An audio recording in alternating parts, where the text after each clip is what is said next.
Welcome back, everyone. Today we're diving deep into something special, the Metro Manila Film Festival. The MMFF? The MMFF, you got it. It's a huge deal in Filipino cinema. Yeah, it's been around for 50 years. This is a big one. 50 years. It's incredible. A real testament to Filipino filmmaking. A legacy for sure. Absolutely. And this year's theme is Sinisigla sa 50. Do you know what that means? Invigorated at 50. And it really captures the energy of this year's festival. Yeah. 50 years strong and still going. Exactly. And the selection committee had their work cut out for them. Imagine they had 70 films to choose from. 70, led by Jesse Edercito. Jesse Edercito, yeah. And they had to narrow it down to just 10 for the main festival. Tough job for sure. But wow, what a lineup. We've got romance, action, horror, musicals. There really is something for everyone. You know, I was reading that some of the films that weren't selected might get a second chance at a new summer film festival. Interesting. A summer festival, huh? Could shake things up a bit. Yeah, who knows what the future holds. But okay, let's focus on what we have right now. This year's MMFF. So many intriguing pairings and premieres. I know. Where do we even begin? Well, My Future You caught my eye right away. Francine Diaz and Seth Fedlin finally together on the big screen. They're such a popular pair. I bet their fans are going crazy. Francine and Seth, or Fran-Seth, as the fans call him. Fran-Seth, I know, right? And it's their first major project together. Their first film. Wow. This is a big deal. Huge. And the film itself, it looks like it'll tackle some pretty, serious themes. Self-love, family dynamics, all that. That's pretty heavy stuff, especially for their first film together. Yeah, I'm really curious to see how they handle it. And then there's Hold Me Close. Hold Me Close, oh yeah.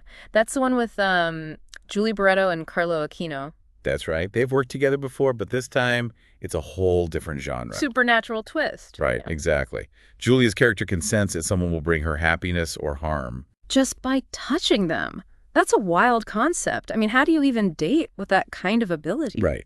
Makes you think, what would you do? Would you trust your gut or your touch? I don't know. It's a fascinating premise. And you know who else is interesting about this film? The director. Paul Laxamana, right? Yeah.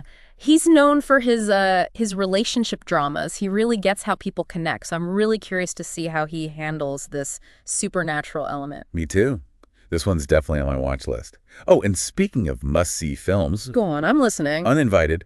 With a cast like that, how could you not be excited? Okay, tell me. Vilma Santos. Yeah. Aga Mulak. And Nadine Lester. All in one film. Yeah. And it's a thriller, directed by Danny Villegas. It's going to be epic. That cast alone is box office gold. But I'm also curious about Danny Villegas. He's done those really heartfelt films, like Hintayan ng Langit and X's Baggage. Yeah. So how is he going to tackle a thriller? Exactly. Will it be a thriller with heart? I guess we'll have to wait and see. But it just goes to show the range of this year's MMFF. Oh, absolutely. This year they really have something for everyone. Yeah. There's action, horror, musicals, adventures. It's incredible, isn't it? Speaking of action, what about Topakk? With Arjo Atayde and Julia Montes. Oh, that one. Directed by Richard Soames.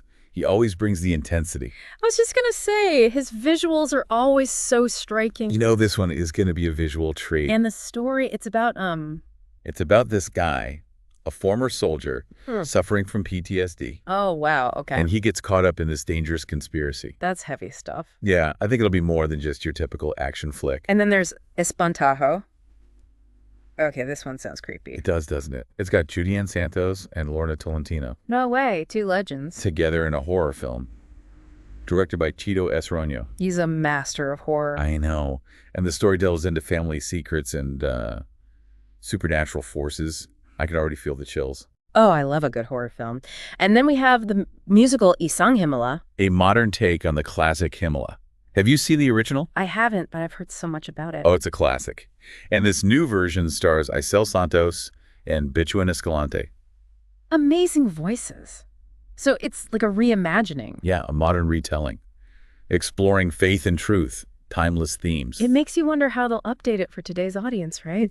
Oh, and we can't forget the Kingdom, Vic Soto and Piolo Pascual. That's the family-friendly adventure, right? Yeah. Directed by Michael Tuviera. Yeah. I bet this one will be visually stunning, perfect for the holidays. Absolutely. Something for the whole family. But, this year's lineup is interesting, right? Oh, totally. I was just thinking that. It's like, it reflects some bigger trends we're seeing in Filipino cinema. Oh, like what? like the resurgence of genre filmmaking. Oh, yeah. We've got action, horror, even found footage. Exactly. And it's not just remakes or reboots. Yeah. They're really trying new things, pushing boundaries. It's like Filipino cinema is coming into its own, you know? Absolutely. And I think Strange Frequencies is a perfect example. That's the one using the found footage style. The one set in Taiwan. That's a bold choice, a first for the Philippines. Yeah. And they're not just jumping on a trend, you know? They're grounding it in Filipino culture, Filipino fears. It's like they're saying, we can do this too, and maybe even better. Exactly. And then you have something like Topakk with Richard Soames. He's known for his gritty realism. It's not just mindless action, is it? No way. There's always a deeper layer, a social commentary. So we have these genre films, but they're also saying something about Filipino society. They're reflecting the realities, the struggles, the hopes. It's a conversation, isn't it? Through film. Exactly. And it ties back to that 50th anniversary theme. Sinisigla sa 50. It's like they're saying, we've been here for 50 years, but we're not done yet. Yeah. We're evolving, we're adapting, we're pushing forward. And that's what makes it so exciting. I mean, we've got The Kingdom, this fun, family-friendly adventure. But then we also have Green Bones, which is set in a prison. It's a totally different vibe. It is. But both films, in their own way, are exploring what it means to be Filipino today. It's a complex tapestry, isn't it? It is. And that's what makes it so fascinating to explore. I'm seeing themes of tradition and modernity, the search for identity, the exploration of social issues. What about you? What are you drawn to? You know, I'm really interested in how these films are blending Filipino stories with global genres. Oh, yeah. It's like they're creating a new cinematic language. Exactly. One that can speak to both local and international audiences. It's a really exciting time for Filipino cinema. It is. And speaking of exciting, there are a few films I really want to talk about in detail. Okay, let's do it. Which ones are you thinking of? Well, My Future You, for starters, the Francep film. It's tackling some really mature themes for such young actors. Yeah, that one really stands out. It's like a reflection of the challenges young Filipinos face today. Right. Social media, changing norms, the search for identity. And then Hold Me Close with Julia Barretto and Carlo Aquino. That supernatural element is so intriguing. I know, it's like a metaphor for how we navigate relationships, those gut feelings we have. Do we trust our instincts? Do we ignore them? It's such a human dilemma. And then there's 12. And then there's... Well, we're getting ahead of ourselves. You're right, we've got a lot more to discuss. Yeah, but let's save that for part 2. So where were we? Yes, Uninvited. That cast, it's phenomenal. I know, right? Vilma Santos, Aga Mulak, and Nadine Luster, all together. Talk about star power. Yeah. And in a thriller, no less. Directed by Danny Villegas. He's done such amazing work with relationship traumas, like you were saying. Hintayan Nalangit, Ex's Baggage. Yeah. So this is a bit of a departure for him, right? It is. I wonder what kind of thriller it'll be. Well, with this cast, I bet we'll get a thriller with a lot of emotional depth, you know. I could see that. And it makes me think about Vilma Santos. Oh, yeah? I mean, she's a legend. She can handle any role. Absolutely. So to see her in a thriller, I bet she'll bring so much to that character. You know, maybe someone wrestling with their conscience, their choices. Oh, I can totally see that. Yeah. And Aga Mulak, he's always so charismatic. And memorable, too. He brings that sensitivity to his roles. He does. And Nadine Luster, she's really proven herself as an actress. She's amazing. I'm curious to see what she does with this character. Maybe someone caught in the middle of it all. Yeah. So we've got family secrets, maybe betrayal, the weight of the past. All those things bubbling under the surface. It makes you think, doesn't it? About the choices we make, the consequences. Yeah, it does. And I bet our listener can relate to that. Totally. Yeah. We've all had moments where we've made choices we regret or had to deal with the fallout of someone else's actions. Absolutely. So yeah, I'm really excited for this one. I think it'll be suspenseful for sure. Yeah. But also really thought-provoking. Okay, let's move on to Topakk. This one sounds like pure action. Oh yeah, this one is going to be intense. Arjo Atayde and Julia Montes. Directed by Richard Soames. He always brings that raw energy. His visuals are always so striking. No. So this one is going to be a visual treat. The story, remind me, what's it about? It's about a former soldier struggling with PTSD. Okay, I remember. And he gets pulled into this dangerous conspiracy. It sounds like more than just your average action film. Oh, for sure. And with Richard Soames directing, I bet there'll be layers to it, you know? Like what? Maybe a commentary on the effects of war. Or the struggles of veterans. Yeah, definitely. And with Arjo Atayde, I mean, he's such a dedicated actor. He always brings his A game. I can't wait to see his performance. And Julia Montes, she's amazing. I bet she'll bring that vulnerability to the role, you know? Oh, yeah, that emotional depth. It's going to be interesting to see how they balance that with all the action. Yeah, the action with a deeper message, a human element. I'm ready for it. Okay, what about Espantaho? This one sounds like classic Filipino horror. It does, doesn't it? Right. Family secrets, supernatural chills. And then the cast. Yeah. Judy and Santos and Lorna Tolentino. Talk about iconic. I can't believe they're both in this film. And Chito Roño directing. He knows how to create atmosphere. He really does. This one, I think it's going to be a slow burn, you know? Ooh, I love those. The kind that really gets under your skin. Exactly. And with Judy and Santos and Lorna Tolentino, we're going to get some incredible performances, I'm sure. They can both handle drama like nobody's business. I'm thinking family ties, Yeah. guilt, maybe a haunting from the past. All set against that creepy atmosphere Chito Roño is so good at creating. It's going to be good. I can feel it. Okay, ready for a change of pace? Hit me. Isang, Himala, the musical. Oh, yeah. This is the reimagining of Himala, right? Yeah, the 1982 classic. I'm curious, have you seen it? I haven't, but I've heard so much about it. It's one of those films everyone should see at least once, you know? I'll have to check it out. But this new one, with Santos and Breadwinner Is. Incredible voices. I'm really curious to see how they handle this story, you know? Bring it into the present. Me too. The original, it explored faith, truth, the search for miracles. Those are timeless themes. They are. But it'll be interesting to see how they resonate with a modern audience. Yeah, what does faith look like today? What does truth mean in this day and age? Big questions. I think this musical will spark some interesting conversations, for sure. I agree. Okay, let's talk about The Kingdom. Vic Soto and Piolo Pasquale. Now, this one sounds like pure fun. It does. That family-friendly adventure, perfect for the holidays. And directed by Michael Tavieira. He's known for those big, spectacular films. This one's going to be a visual treat for sure. Oh, absolutely. Stunning landscapes, maybe some CGI creatures. Vic Soto always brings the laughs. He does. And Piolo Pasquale has that charm, that charisma. I bet they'll have great chemistry on screen. It's going to be a heartwarming film, I think. Perfect for families to enjoy together. It makes you think about the balance in this year's MMFF, you know? Oh, yeah. We have these films that are pushing boundaries, exploring darker themes. Yeah. But then we also have these heartwarming stories, these feel-good films. Like The Kingdom, exactly. It's a reminder that the MMFF isn't afraid to embrace different genres, different moods. It's for everyone, you know. There's something for everyone to enjoy. And that's what I love about it. Okay, let's talk about Strange Frequencies. The found footage horror film. This is a first for Philippine cinema, isn't it? It is. I'm so curious to see how they pull it off. Me too. It's such a unique style. Enrique Gil, Jane de Leon, and Laxamana are in it, right? They are, and it's set in a haunted hospital in Taiwan. So creepy. I get chills just thinking about it. But the found footage thing, it's so clever. I think so too. It really puts you in the middle of the action, you know? Like you're right there with the characters, experiencing everything firsthand. Exactly. And it makes it feel more real, more believable. I wonder what kind of scares they'll use. Will it be psychological? Or maybe more visceral. Who knows? But I bet it'll tap into some primal fears. For sure. Hospitals, they're already kind of creepy, right? Especially abandoned ones. And in Taiwan, there's a whole other layer of cultural spookiness. Yeah. Different beliefs, different legends. I bet they'll play into that. This one's definitely going to be interesting to watch. Okay, last but not least, Green Bones. Ah, yes. The prison drama. This one seems like a different beast altogether, you know? It does, doesn't it? Rua Madrid and Dennis Trillo. They're all such powerful actors. I know. And directed by Zig Dulé. He's got a really distinct style. This one seems like it'll be raw, gritty. I think so, too. Mm-hmm. It's a tough setting, prison. It strips everything down to the basics. It makes you think about justice, redemption. The choices we make that lead us to certain places. And what it takes to come back from those places. Right, right. I wonder what kind of story they're going to tell. Will it be a story of hope?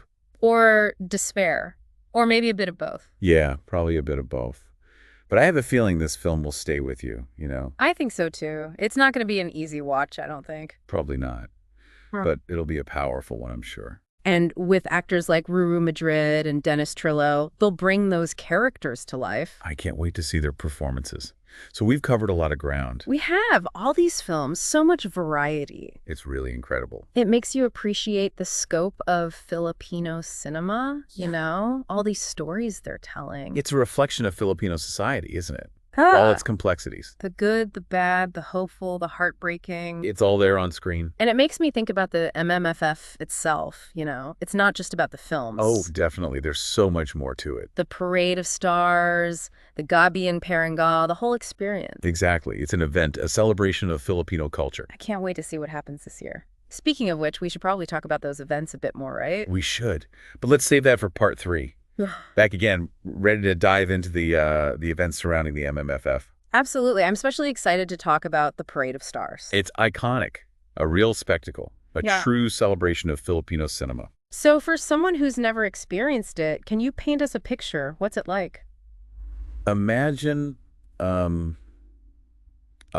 streets of Metro Manila packed with people. Oh, wow. And there's music, dancing, just this incredible energy everywhere. I can feel the excitement already. And then down the street come these incredible floats. Floats, like in a parade. Exactly. Each one is designed to represent one of the films in the MMFF lineup. So it's like bringing the movies to life. Yeah.